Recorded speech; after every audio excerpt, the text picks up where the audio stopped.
सलैया साहित्य संसार में आपका हार्दिक अभिनंदन है। आज फिर निराशा क्यों श्रृंखला का अंतिम निबंध चिर वसंत लेकर के उपस्थित हूँ। भारत में अगर आप रहते हैं तो बसंत ऋतु के बारे में जानते हैं।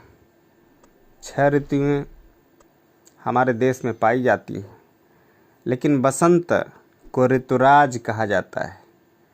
आज बसंत के बिंब के माध्यम से, बसंत के उपमान के माध्यम से बाबू गुलाब राय कुछ कहना चाहते हैं।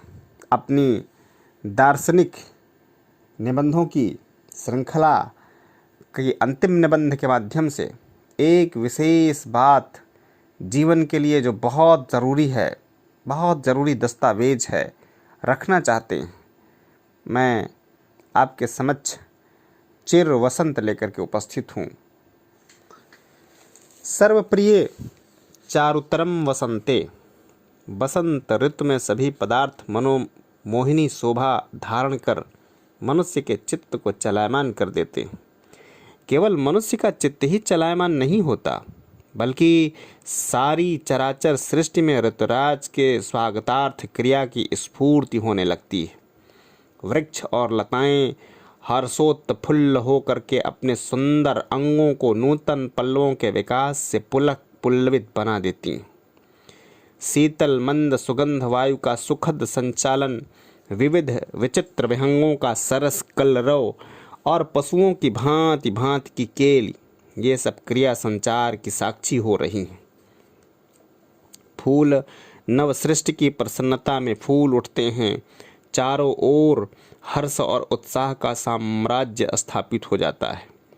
ऋतु नाम कुसुमाकरः, इन अर्थपूर्ण शब्दों द्वारा श्री कृष्ण भगवान ने भी इस ललित कलित वसंत ऋतु की महत्ता और गरिमा बतलाई। क्या हम इस वसंत को चिरस्थायी बना सकते हैं? हाँ, हम अपने सद्भावों द्वारा बीत जाने वाली ऋतुओं की गति फेर सकते हैं। जिसके हृदय में प्रेम है, उसे सब वस्तुएं परम प्रिय दिखाई पड़ती हैं। उसके लिए काल विशेष की आवश्यकता नहीं। प्रेमांध को श्रावण मास के अंधे की भांति दिगंत में निराली हरियाली ही दृष्टिगोचर होती है। उसके लिए प्रेमास्पद वस्तु की प्रत्येक बात नवीनता, प्रफुल्लता और सौष्ठव धारण कर लेती है। उसके हृदय क्षेत्र में उगे हुए उज्ज्वल अंकुर कभी नहीं कुम्हलाते। वे दिन दूना रात चौगुना वृद्धिगत होते रहते हैं। जिस हृदय में प्रेम वसंत अपनी बहार दिखा रहा है, उससे सत्क्रियाओं से स्रोत निशिवासर बहते रहते हैं। जिसके हृदय में परोपकार करने की लालसा लगी हुई है, उसके लिए कोई भी मुहूर्त बुरा नहीं, क्रियावान के लिए कोई भी विघ्न नहीं। उसके लिए कंटक ही कुसुम बन जाते हैं। सारा संसार आशा के मधुर फलों से सुसज्जित दिखाई पड़ने लगता है। यही है चिर वसंत मधुर मधुमय मधुमास। इस चिर वसंत में विहार करने के लिए हमें कहीं दूर न जाना पड़ेगा, किंतु रुचिर चिर बसंत के सुगमन से पूर्व ही हमारे हृदयोद्यान में वैमनस्य, आलस्य, निराशा, दुर्बलता, क्रोध, लोभ, भ्रांति, दंभ, द्रोह, द्वेष, मात्सर्य, अहंकार आदि अवगुणों के पतझड़ की आवश्यकता है। यदि आप एक बार विश्व प्रेम को अपने हृदय सिंहासन पर स्थान प्रदान करने का दृढ़ संकल्प करेंगे, तो सारी क्षुद्रता अपने आप ही जाती रहेगी। जब नई नई पत्तियों का भीतर जोर होने लगता है, तब सूखी पत्तियां आप गिर जाती हैं। एक बार इस चिर चारु बसंत को अपने हृदयोद्यान में बुलाइए, फिर तो इसका राज्य अटल हो जाएगा। आप में बल का संचार होने लगेगा। सारी सृष्टि सुषमा मई बन जाएगी। परमानंद की त्रिविध बयारी आपके उत्साह और आशा को बढ़ावेगी। आपको चारों ओर से सफल मनोरथ होने का आशीर्वाद मिलने लगेगा।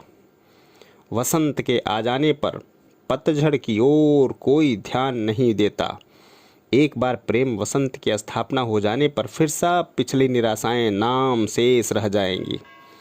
यदि इस समय पतझड़ हो रहा हो तो आशा मत छोड़ो।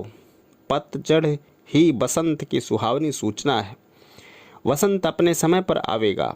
हम अपने दृढ़ संकल्प द्वारा उसे शीघ्र ही निमंत्रित कर सकते हैं। उसे एक बार बुलाकर सदा के लिए रोक रखने में समर्थ हो सकते हैं। यह चिरकाल पर्यंत हमारे हृदय में नए नए भावों और शुद्ध संकल्पों को अंकुरित करता रहेगा। वे सब सद्भाव शीघ्र ही सत्क्रिया में परिणत होकर फलवान होते रहेंगे। हमें केवल उत्साह और आत्मविश्वास की आवश्यकता है। यदि ऋतुराज के स्वागतार्थ हमारे पास ये दो अमूल्य रत्न विद्यमान हैं, तो हम हमारे जीवन में पदार्पण करने में संकोच न करेगा। यदि हमें अपने ऊपर विश्वास नहीं, यदि हमारे पास उत्साह की कमी है, तो हमें ऋतुराज को निमंत्रण देने का कोई अधिकार नहीं। यदि हम सदा वसंतोत्सव मनाना चाहते हैं, तो एक बार दृढ़ संकल्प द्वारा कायरता, हृदय दौर्बल्य और दीर्घ सूत्रता को त्याग कर क्रिया क्षेत्र में प्रविष्ट होना चाहिए। हमारे क्रिया क्षेत्र में आते ही ऋतुराज का भी आगमन हो जाएगा। चारु वसंत के आगमन पर नई नई संभावनाओं के सुंदर सुमन विकसित होने लगेंगे और फिर वे ही फूल समय पाकर के सुंदर रस भरे फल बन जाएंगे। एक बार इसका सादर स्वागत कर हम सदा के लिए सुखी बन सकते हैं। यह वह अतिथि है जो सब सुख और संपत्ति का सामान अपने साथ लाता है। वह हमारे यहाँ खाने को नहीं आता, वरन अपने फल पुंज से हमें और हमारे संपूर्ण समाज को खिलाता है। ऐसे सर्वसंपत्ति संपन्न सहृदय अभ्यागत को बुलाने में क्या संकोच। ऐसा अतिथि कहीं मिलेगा जो अपनी अनंत संपत्ति द्वारा हमारी दरिद्रता और मलिनता दूर कर सदा तुष्टि पुष्टि करता रहेगा।